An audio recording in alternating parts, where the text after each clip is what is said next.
12 টাকা আমার সম্পত্তি আমি বউ আগে সমান 2 ভাগে ভাগ করে আমার 2 মেয়ের নামে দলিল করে রাখছি। তোমাদেরকে আসতে বলছিলাম সে দলিল বুঝে নেওয়ার জন্য। পারভিন শারমিন, এই যে তোদের সম্পত্তির ভাগের অংশ।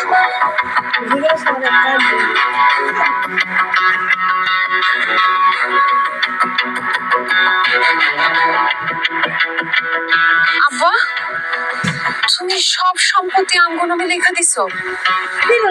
তাহলে কেন কইছিলা তুমি সম্পত্তি সব এতিমখানে দান করে দিছো? কি লাব্বা, চুপ করে আছো কেন? কও, তুমি কেন কইছো যে তুমি সব সম্পত্তি এতিমখানে দান করে দিছো? দেখ মা, তোর এই বাড়িতে আসার পরে জামাই বাবাজিরা আমারে কি সুন্দর করে আব্বা ডাকছে, আদর সম্মান করছে, অনেক অনেক উপহার নিয়ে আসছে, ভালোবাসা দিচ্ছে। আমি বোঝার চেষ্টা করছি যে আদর ভালোবাসা এগুলি কি সত্যই নাকি সব আমার সম্পত্তির লোভে করছে।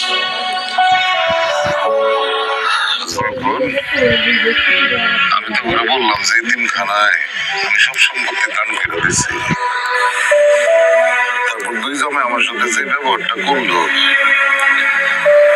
আমি বুঝতে ফেলাইছি যে আমরা যতই জামাই গো নিজের সন্তান মনে করি না কেন, জামাইদের কাছে আমরা আসলে বাপমার জায়গাটা নিতে পারিনি। তারা আম করে আদর করছে, আমাদের ভালোবাসা দেখাইছে শুধুমাত্র আমার সম্পত্তির লোভে। আসলে আমরা মেয়ের জামাইদের যতই নিজের সন্তানের মতন দেখি, এটা আজকে বুঝতে ফেলাইছি যে তারা কোনো সময় শ্বশুর শাশুড়িরে বাপ মা মনে করতে পারে না। আর শ্বশুর শাশুড়ির যদি সহায় সম্পত্তি না থাকে তাহলে তো কামসা আসছে। 6 মাসেও শ্বশুর শাশুড়ির খোঁজ এই জামাইরা নেয় না। শ্বশুর শাশুড়ি খাইয়া আছে না না খাইয়া আছে তাকে কিছু যায় আসে না। তোমরা আমার বাড়িতে আসার পরে 2 জামাই ঝগড়াঝাটি করছো, মারামারি করছো, বিশ্বাস করো আমি আমি আমি মন থেকে একটু কষ্ট পাইনি।